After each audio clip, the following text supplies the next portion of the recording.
ఈరోజు పార్లమెంట్లో వక్ఫ్ board amendment bill ప్రవేశపెట్టడం జరిగింది. ఫ్లోర్ మీద వచ్చింది. దాని మీద డిస్కషన్స్ కూడా జరుగుతున్నాయి. అందరికంటే బాధాకరమైన విషయం ఏమంటే మన చంద్రబాబు నాయుడు గారు కానీ మన పవన్ కళ్యాణ్ గారు కానీ వక్ఫ్ బోర్డ్ అమెండ్మెంట్ బిల్కు మద్దతు పలికించారు. ఇది మేము చాలా వరకు దీనికి నిరసనగా చెప్తా ఉన్నాము. యాక్చువల్గా వచ్చిందను ఆ రోజు చంద్రబాబు నాయుడు గారు ఏం చెప్పారు, మేము వచ్చిన ముస్లిం సమాజం కోసం నిలబడతాము, బీజేపీతో మద్దతుగా ఉంటే కూడా ముస్లిం సమాజం పట్ల నిలబడతాము, వాళ్ళకి ఏదైనా ప్రాబ్లమ్స్ వచ్చినప్పుడు వాళ్ళకి తోడుగా ఉంటాము అని ఆయన కూడా జనసేన పవన్ కళ్యాణ్ గారు కూడా అదేవిధంగా చెప్పారు. కానీ ఈరోజు ముస్లిం సమాజం అంతా చాలా భయాందోళన స్థితిలో ఉండి చాలా వరకు ప్రాబ్లమాటిక్ ఉంది. ఈరోజు మాకు చాలా అవసరమైన వక్ఫ్ బోర్డ్ బిల్ ఉంటే దానికి అగెనిస్ట్గా ఓటేస్తారని చెప్పి మొత్తం సమాజం వెయిట్ చేస్తాము. కానీ ఈరోజు జరిగిందేమి, వాళ్ళందరూ దానికి ఇది చేసి ఇప్పుడు దగ్గర డిస్కషన్ జరుగుతూ ఉన్నాయి. ఆ బిల్లు కూడా పాస్ అయ్యే సూచనలు కనిపిస్తూ ఉన్నాయి. ఇది వచ్చింది ఒక బ్లాక్ డేగా మేము పరిగణిస్తాం. ఎందుకంటే ఈరోజు వక్ఫ్ బోర్డ్ బిల్ అనేది అవి ఆ ప్రాపర్టీస్ అనేటివి మాకు తాత ముత్తాల నుండి మాకు గిఫ్ట్లో వచ్చినటువంటి ప్రాపర్టీస్. దానికి వచ్చిందను ఈరోజు దాంట్లో ఏదో లొసుగులు ఉన్నాయని చెప్పి దాంట్లో ఇది ఉన్నాయని చెప్పి దాన్ని పక్కదోవ పట్టిస్తూ ఉన్నారు. అంటే రాజ్యాంగంలో ఆర్టికల్ 14 కానీ ఆర్టికల్ 25 ప్రకారం ఇది వచ్చిన సమాన హక్కుల చట్టానికి ముస్లిమ్స్కు వ్యతిరేకంగా ఇది చేస్తూ ఉంటే ఒక ఇదే చెప్పి మేము కన్సిడర్ చేస్తూ ఉంటాం. ఇప్పుడు ఒక మన దేశం అనేది 4 చక్రాల మీద నడుస్తూ ఉంటే ఒక చక్రం వచ్చిందను 25% ఒక చక్రం వచ్చిందని ముస్లిమ్స్ ఉన్నారు. ఈ ఒక చక్రంను కూడా కాదని చెప్పేసి ఈ 3 చక్రాలతోనే మేము ముందుకు సాగుతాము, మేము గమ్యం చేరుకుంటాము అనుకోవడం చాలా శుద్ధ తప్పు, అవివేకం. ఎందుకంటే 4 చక్రాలు బాగుంటేనే ఆ బండి వచ్చిందని దాని గమ్యాన్ని చేయరు. ఒక ముస్లిం సమాజాన్ని పక్కకు నెట్టేసి మిగతా వాళ్ళని ముందు తీసుకుని పోయి మేమంతా చేస్తాము అది చేస్తామని చెప్పి దాన్ని ఒక చక్రాన్ని పక్కన పెట్టేది పంచర్ అయినా ఏదైనా పక్కన పెట్టేసి చేస్తామంటే అది శుద్ధ అవివేకం అని చెప్తాం. ఈరోజు ముస్లిం సమాజం అంతా దిగ్భ్రాంతి చెందుతాం. చంద్రబాబు నాయుడు గారి చేతిలో ఈరోజు మొత్తం ఉంది. ఈరోజు ఆయన అనుకున్నారంటే ఖచ్చితంగా ఆ బిల్లు కానీ నిలుపుదల చేయవచ్చు. కానీ ఆయన కూడా దానికి మద్దతు పలికినారు. మన పవన్ కళ్యాణ్ గారు కూడా మద్దతు పలికినారు. చాలా బాధపడతా ఉన్నాం, మేము చాలా చింతిస్తా ఉన్నాం.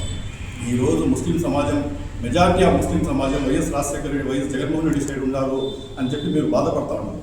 ఎందుకున్నారు అనేది మీరు ఎప్పుడైనా ఆలోచించారా? జగన్మోహన్ రెడ్డి గారు ఎందుకున్నారు, జగన్మోహన్ రెడ్డి సైడ్ ఎందుకున్నారు? వాళ్ళ నాయన వైఎస్ రాజశేఖర రెడ్డి గారు 4% రిజర్వేషన్ తీసుకుని వచ్చినారు. ముస్లిమ్స్ ఏ క్షణంలో కూడా ఆపదలు ఉంటే నేను ఉన్నానని చెప్పి ఆయన ఆదుకున్నాడు. అన్ని రకాలుగా ఆయన సహాయకారాలు అందించినారు.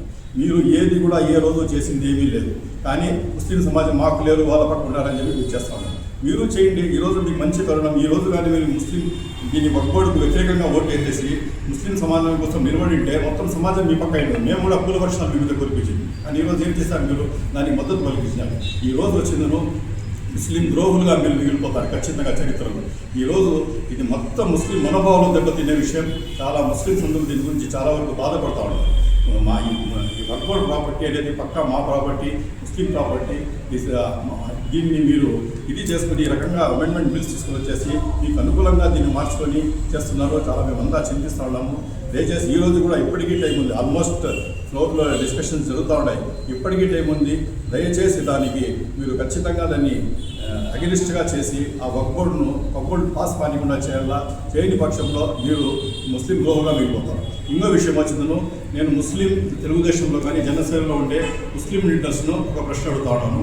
మీరు ఈరోజు ముస్లిం తరఫున మీరు ఉండాలా, మీ తరఫున ముస్లిం సమాజం ఉండాలి? ఈరోజు ఎక్కడ కూడా మీరు లీడర్స్గా చలామణి అవుతున్నారంటే కేవలం ముస్లిం సమాజంతోనే మీరు ఈరోజు లీడర్స్గా చలామణి అవుతున్నారు. ఈరోజు ముస్లిం సమాజం అంతా డేంజర్లో ఉంది, చాలా ఇదిగా ఉంది. మా ప్రాపర్టీని హరించే ప్రక్రియలు జరుగుతూ ఉంటాయి. ఈరోజు మీరు ఎందుకు మౌనం తీసుకున్నారు? మీరందరూ కలిసి పోయేసేదను ఒక రిప్రజెంటేషన్ ఎందుకు ఇవ్వలేకపోయినారు? చంద్రబాబు నాయుడు గారు వారి మనసు ఎందుకు మార్చలేకపోయారు? అదేవిధంగా పవన్ కళ్యాణ్ గారి మనసు ఎందుకు మార్చలేకపోయినారు? వాళ్ళు ఉండే స్థితిగతో వాళ్ళు ఎందుకు చెప్పలేకుండా పోయినారు? ఏ విధంగా ఇది ముస్లింకి నష్టం జరుగుతుందని ఎందుకు చెప్పలేకుండా పోయినారు?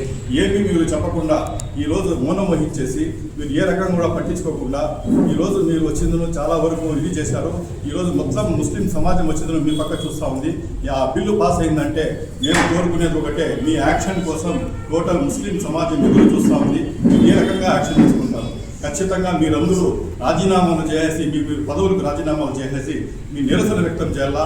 అప్పుడు కానీ మీకు ఇది ఉండదు. కాబట్టి ఖచ్చితంగా మేము కోరుకునేది ఒకటే, ఏ రకంగా అయినా ఇప్పటికీ లాస్ట్ టైం ఉంది, లాస్ట్ బాల్ ఉంది, ఇది ఉంది, ఏదో రకంగా చేయాల్సిందను ఆ బిల్లు రిలీజ్ చేసుకోవాలని చెప్పి ఆ చంద్రబాబు నాయుడు గారు కానీ దాన్ని మన పవన్ కళ్యాణ్ గారు కానీ మేము వచ్చి డిమాండ్ చేస్తాం.